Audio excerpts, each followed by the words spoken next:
नमस्कार दोस्तों, मैं हूं शुभदीप और आप देख रहे हैं टेक्निकल मिश्रा जी। दोस्तों, ये रहा Redmi Note 5 और ये 3GB 32GB का वेरिएंट है। तो ऑनलाइन तो मुझे नहीं मिला, मैंने ऑफलाइन मार्केट से ही लिया था। तो इसका प्राइस है 10,000 और मुझे कुछ एक्स्ट्रा देना पड़ा, लगभग 10,500 में मुझे मिला है ये। तो इसका स्पेसिफिकेशन वगैरह तो आप सबको पता ही है, फिर भी मैं दो चीज़ों के बारे में बता देता हूँ। जो नोट 4 को ही रिमेन मतलब सेम रखा गया है, जो कि स्नैपड्रैगन क्वालकॉम का 625 है, जो 14 nm का प्रोसेसर दिया गया है। और जो बैटरी है वो 4000 mAh का है। और इसके साथ जो चेंजेस आए हैं वो है, फ़ोन थोड़ा स्लिम हो चुका है, मतलब थोड़ा बैक साइड से भी जो एज है वो थोड़ा कर्व्ड है। और डिस्प्ले 18:9 एस्पेक्ट रेशियो का है, तो हाथों में बहुत अच्छा एक फीलिंग्स आता है। उसके साथ आपको स्क्रीन साइज़ जो है थोड़ा बड़ा हो चुका है, 5.99 इंचेस। तो बाकी का मैंने तो अनबॉक्सिंग कर चुका हूँ, मुझे कल मिला था। मैंने एक दिन इसको यूज़ किया, उसके बाद ही ये रिव्यू आपको दूंगा। तो अनबॉक्सिंग का तो कुछ है नहीं। चार्जर जो है थोड़ा बड़ा एडेप्टर है, मैं आपको दिखा देता हूँ। तो दोस्तों, ये रहा इसका चार्जर, जो एम आई नोट 4 के साइज से थोड़ा बड़ा है। और मैं इसको फास्ट चार्जर तो नहीं कहूँगा, लेकिन हाँ, मैंने देखा है कि एम आई नोट 4 का जो चार्जर है उससे थोड़ा फास्ट काम ये कर रहा है। तो ये एक एडवांटेज है। और उसके साथ नॉर्मल सा जो USB केबल दिया है तो वही है। अब मैं आपको डिवाइस दिखा देता हूँ। तो फ्रेंड्स, ये रहा फाइनली एम आई नोट 5 का मेन डिवाइस, जो कि बहुत ही प्रीमियम लुक दिया है इसको। एम आई नोट 4 से जैसा ही लग रहा है पीछे से, लेकिन मैं भी सोचा था कि बैक साइड जो होगा एकदम डिटो एम आई नोट 4 जैसे होगा, लेकिन ऐसा है नहीं। थोड़ा जो साइड है थोड़ा स्लिम है, और इसका जो ग्रिप है बहुत ही अच्छा है। और स्क्रीन में बहुत सारे चेंजेस है, मतलब एम आई नोट 4 से मैं कंपेयर करके देखा कि इसका स्क्रीन रेजोल्यूशन जो है बहुत ही बेटर है, मतलब थोड़ा अच्छा लग रहा है मुझे। और हाथ में बहुत अच्छा ग्रिप हो रहा है। मैं एम आई नोट 4 भी मेरे पास है, मैं साथ में आपको दिखा दूंगा। तो वीडियो को एंड तक देखिए। और इसका जो कैमरा टेस्ट मैं करूँगा, आपको एक वीडियो और back side camera front side camera का एक डेमो मैं आपको दूंगा, जो वीडियो के एंड में आपको दिखेगा। तो वीडियो को बिना स्किप किए एंड तक देखते रहिए।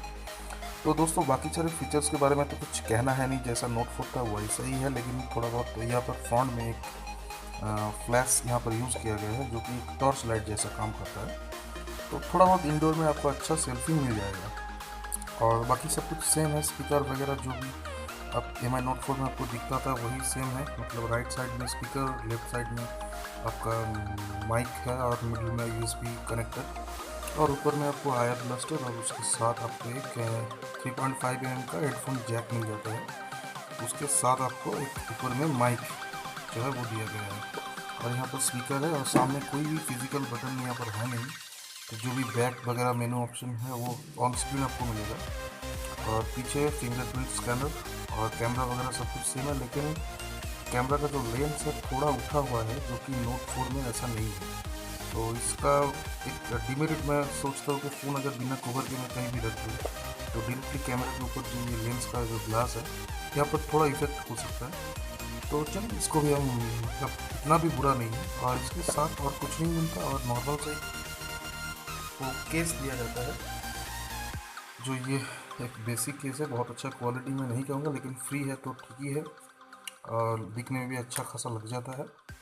तो दोस्तों, ओवरऑल था ये फ़ोन और फ़ोन के साथ का एसेसरीज़। और मैं आपको नोट 4 को भी दिखा देता हूँ। ये 360 कवर में आपके पास है, तो इतना सा चेंजेस है आपको। थोड़ा ये इसका लेंथ जो है थोड़ा बड़ा है, और साइड में सेम ही है, ठीक है ना। तो साइड जो है वो कवर के साथ आप देख रहे हैं इसलिए बड़ा लग रहा है, लेकिन थोड़ा सा छोटा है साइड में। और लुक जो है वो एकदम बहुत बहुत डिफरेंस यहाँ पर मुझे लग रहा है। और फिंगरप्रिंट जो स्कैनर है उसका स्पीड एम आई नोट 4 जैसा ही होगा, ये तो इसलिए मैं दिखा नहीं रहा हूँ, वीडियो को ज़्यादा लंबा नहीं खींच रहा हूँ। तो दोस्तों, आज थिंक ओवरऑल परफॉर्मेंस सेम ही होगा। कुछ चेंजेस ज़्यादा हार्डवेयर में कुछ ज़्यादा चेंजेस है नहीं। तो नोट 5 प्रो में बहुत सारे चेंजेस है, 636 का प्रोसेसर यूज़ किया गया है। तो इस प्राइस रेंज के हिसाब से ये भी सही फ़ोन है। लेकिन फिर भी अगर आप एम आई नोट 4 आपके पास है, तो आप मतलब एम आई नोट 5 मत लीजिए। अगर बजट में हो तो नोट 5 प्रो लीजिएगा, तो आपको बहुत अच्छा सा चेंजेस लगेगा। अभी फ़िलहाल ये डिस्प्ले जो रेशियो है इसके लिए आपको लग सकता है कि फ़ोन बहुत ही बेटर लग रहा है, लेकिन मैं यकीन के साथ कह सकता हूँ कि 10-12 दिन बाद जब आप इस डिस्प्ले के साथ यूज़ टू हो जाएंगे तो ये भी नॉर्मल लगने लगेगा। तो डिस्प्ले के लिए मत लीजिएगा। अगर आपको कुछ अच्छा प्रोसेसर के साथ अच्छा कैमरा चाहिए तो नोट 5 प्रो लीजिए। नोट 5 प्रो में मुझे अभी मिला नहीं है, तो 2-3 दिन में शायद मुझे मिल जाएगा, तो मैं उसका भी एक कंपेयर कर दूंगा और रिव्यू आपको दूंगा। तो अगर ओवरऑल दोस्तों, मुझे अगर कोई नया यूज़र ये फ़ोन देख रहे हो तो मैं बिल्कुल रिकमेंड करूँगा कि आप कोई भी कंपनी के पास मत जाइए। इस रेंज में इससे अच्छा फ़ोन आपको कोई नहीं दे सकता, इतना मैं गारंटी के साथ कह सकता हूँ। जितना मुझे अपना तजुर्बा है, मैं जितना भी फ़ोन यूज़ किया, एमआई का जो ब्रांड वैल्यू अभी बन चुका है तो बहुत ही बढ़िया है। मतलब जो बोलता है वही करता है।